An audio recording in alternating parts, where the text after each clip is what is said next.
All right, we are back at the mobile home trailer, single wide that we bought for a family work weekend, and Charlotte is napping.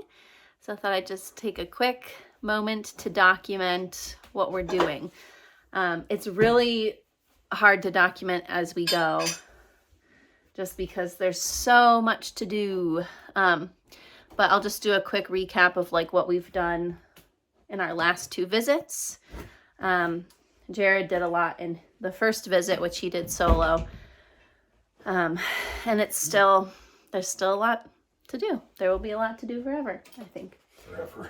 Hopefully not forever.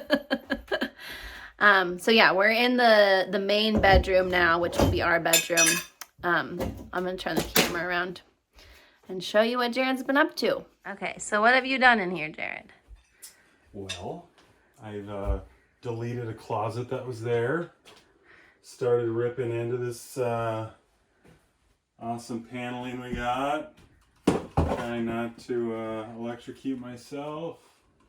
Having zero experience with trailers, I was a little concerned about, you know, what the hell are these things built out of? Is it just your traditional 2x4 walls or what? And I'm happy to learn that they are. It should be pretty straightforward. Yeah, we're going to tear out all the wall paneling, the windows, the floor, the door. What? Why the floor? Yeah, 1976 carpet. What's up? So tear everything out, replace it with something slightly more modern. We're still probably going to do wall paneling just because it's light and it's a trailer. So cool. Yeah. And when you started in this room, there was also, so there's the closet and then also a huge like L vanity. Desk vanity thingamajig. I'll show the aftermath, which is just in our yard right now. Mm-hmm. And then we'll keep that closet. We'll have the bed there. I'll have my office. This will double up as my little office space over here, where old Bob's bed is currently under all of this junk. But the guy we bought the trailer from. And then here is our pile of paneling so far. And he really hasn't done that much in that room. So he's done a lot of work, but he hasn't taken that much paneling down. So we're gonna get a roll-off dumpster here in a couple weeks. I mean, next visit or so. And start tossing stuff. Jared also did a bunch of exterior work last time. It's just going to be a rainy weekend this weekend, so he's moved inside. But just little things like this, like the front porch and then this back. This was like a wood shed. They can't be attached to the building because it's a trailer. We have to be able to like level it every so often because it's, you know, the structural integrity is not quite the same as like a stick build. So, oh, excuse me. On the trunk. Be careful with the nails. Thank you. So our first family trip up, the only thing I did basically was stand and take it all in. And then when I finally got around to doing something, I cleaned out these fridges. There's 3 fridges on the premises. Actually, that's not true. There's 3 fridges and 1 freezer on the premises. The freezer is in a storage shed out back. But clean these up for someone who would take them.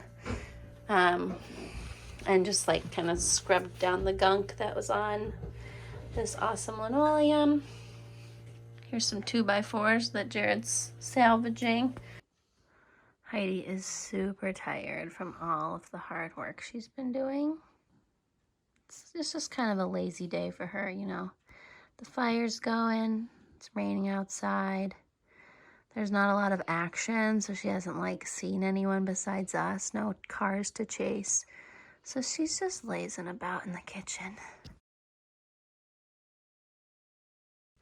And this is where Charlotte and I have been spending most of the day. So for reference, Jared's in that back bedroom, where you can see kind of the light under the door.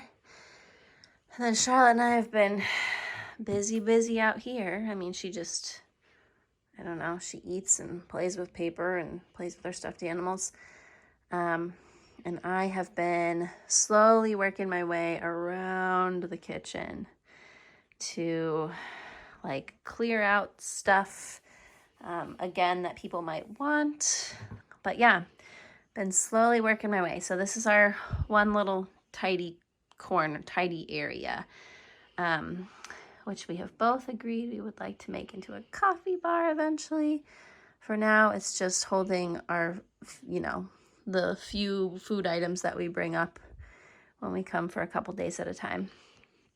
The cabinets are in decent shape. They're a little like, you know, you can see that that one's a little wonky. It's not quite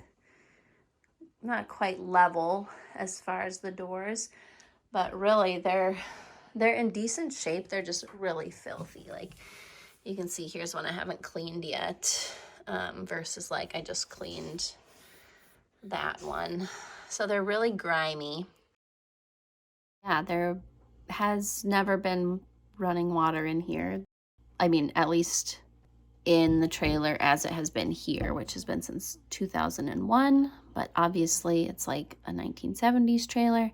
So I don't know what the situation was before, but never been running water here. So old Bob is, you know, I think it's just easy for grime to build up when this is kind of like your bachelor pad and you don't have running water.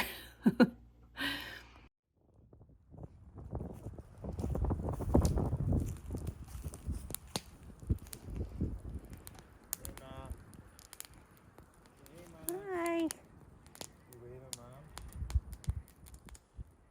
He's waving, you just can't see it.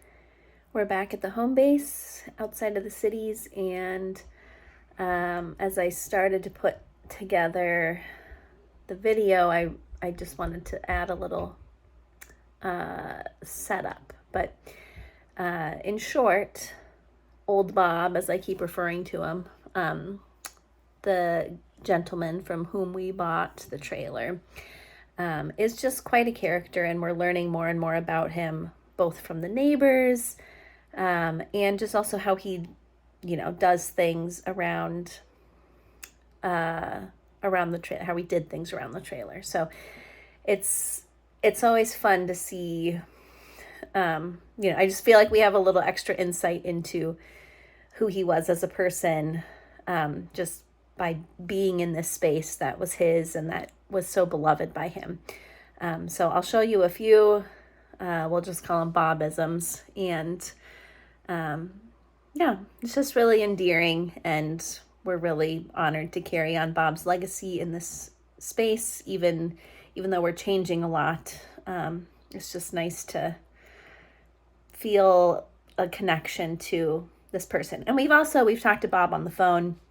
He was very willing to have us call him, and gave one of the neighbors permission to let us reach out to him. So he's been really just lovely all around. And so yeah, here's a brief tribute to Bob. Okay, so first is the radio. We get one station, which is NPR. And the reason we get that is because of this awesome antenna that he made out of, I don't know, like an old like garden tool or a golf club or something. Not pretty, but it works. Okay, then we have the storm windows, which are, you know, wisely all labeled living room A, living room B, living room C, living room D. There's one for the kitchen, there's one for the main bath, and they're all labeled But instead of like writing on some masking tape or writing it on the inside where you wouldn't see it, he's just like written it in Sharpie on the outside. Which, again, it's functional. It's not beautiful. Speaking of windows, we've got this little, can I zoom in? Oh, no. So when Bob was watching his TV from his big comfy couch, he could just look over and see who was coming down the driveway. This little thumbtacked mirror. You know, it works. So another Bobism is these bunk beds, which are just two twins held together with brackets and wood blocks. So we got one twin, two twin. So once we piece together a little more of the history of Moose Lake and our property in particular, I'll do another video which will get more into Bob and Knife Lake Pete, whom he bought the property from, and Bernie Carlson, for whom the road is named, and who, from what we can tell, owned the property before that. He operated Quetico, something like Quetico Outfitters. I don't remember the exact name, but the history is slowly coming together and we're both super interested in it. So there will be another video to come once we slow down on the work itself and can delve a little bit more into the rich history of Bernie's Road and our little tract on it.